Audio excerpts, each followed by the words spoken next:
Assalamualaikum warahmatullahi wabarakatuh. Perkenalkan, nama saya Dianti, NIM 2110148 dari kelas MK 4A. Di sini saya akan menjelaskan mengenai laporan arus kas.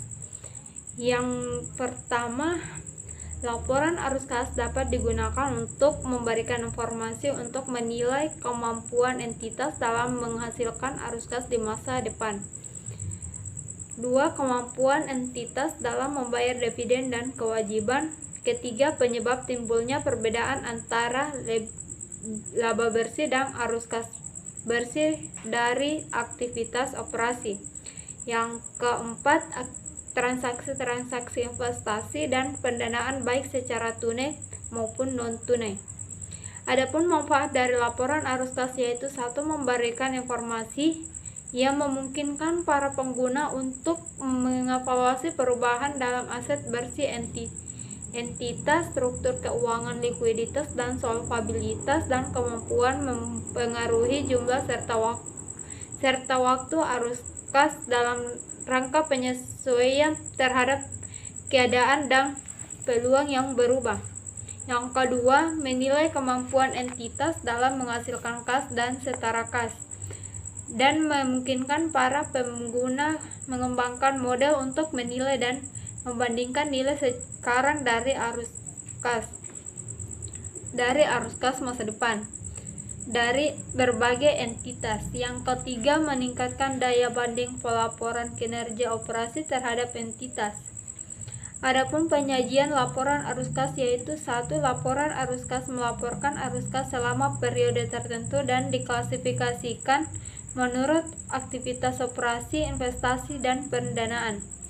Yang kedua, penyajian ketiga aktivitas tersebut dengan cara yang paling sesuai dengan bisnisnya.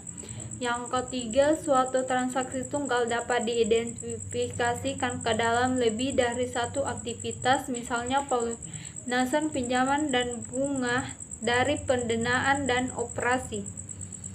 Adapun bagian laporan arus kas yaitu 1. Aktivitas operasi dalam aktivitas penghasil utama pendapatan entitas. Indikator utamanya yaitu menentukan apakah operasi dapat menghasilkan kas untuk melunasi pinjaman dan memelihara kemampuan operasi entitas, membayar dividen, dan melakukan investasi. Yang kedua, aktivitas investasi adalah aktivitas perolehan dan pelepasan aset jangka panjang serta investasi lain yang tidak termasuk setara kas. Yang ketiga, aktivitas pendanaan adalah aktivitas yang mengakibatkan perubahan jumlah dan komposisi ekuitas dan pinjaman entitas, memprediksi klaim atas arus kas masa depan oleh para penyedia modal entitas. Adapun tahapan penyusunan laporan arus kas. Sumber informasi dari laporan arus kas yaitu 1. Laporan posisi keuangan komparasi. Yang ketiga, data-data lain yang diperlukan seperti catatan laporan keuangan. Langkah-langkah penyusunan laporan arus kas yaitu 1. Menghitung perubahan saldo kas dan setara kas. Yang kedua, menghitung arus kas bersih dan aktivitas operasi.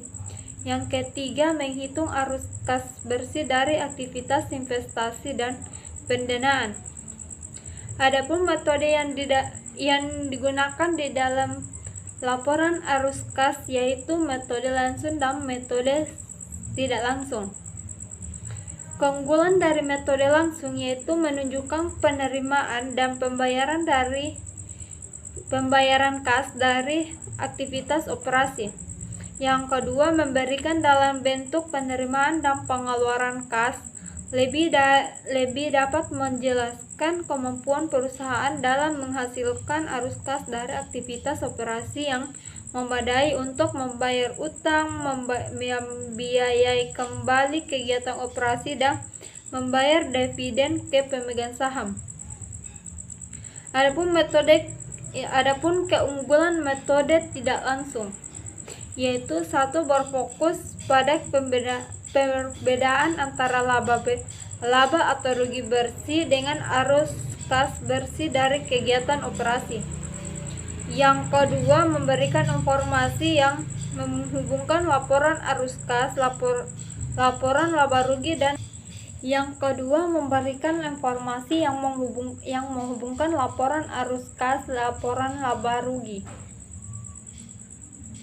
Laporan arus kas dapat digunakan untuk mengukur likuiditas dan fleksibilitas keuangan yang dimiliki oleh perusahaan dengan maksud untuk mengetahui apakah perusahaan dapat melunasi kewajiban jangka pendeknya dalam tahun tertentu dari siklus operasi dan kemampuannya perusahaan untuk membayar kembali kewajibannya dengan kas bersih yang disediakan oleh aktivitas operasi tanpa harus melikuidasi aktiva yang dipakai dalam operasi. Dengan membandingkan kas bersih yang diterima perusahaan dari kegiatan operasi dengan rata-rata kewajiban jangka pendek serta rata-rata total utangnya.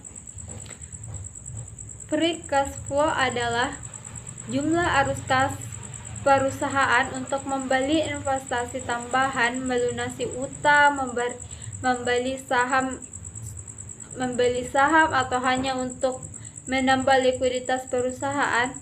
Free cash flow dapat dihitung dengan cara mengurangi kas bersih yang dihasilkan dari kegiatan operasional perusahaan dengan aktivitas permodalan dan pembagian dividen yang dilakukan oleh perusahaan.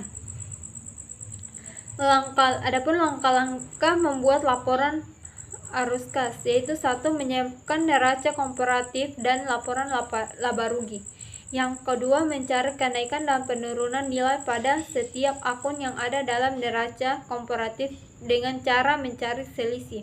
Yang ketiga, membagi akun ke dalam 3 aktivitas kegiatan kas. Mungkin itu saja yang dapat saya jelaskan. Kurang dan lebihnya mohon dimaafkan. Wabillahi taufiq wal hidayah. Wassalamualaikum warahmatullahi wabarakatuh.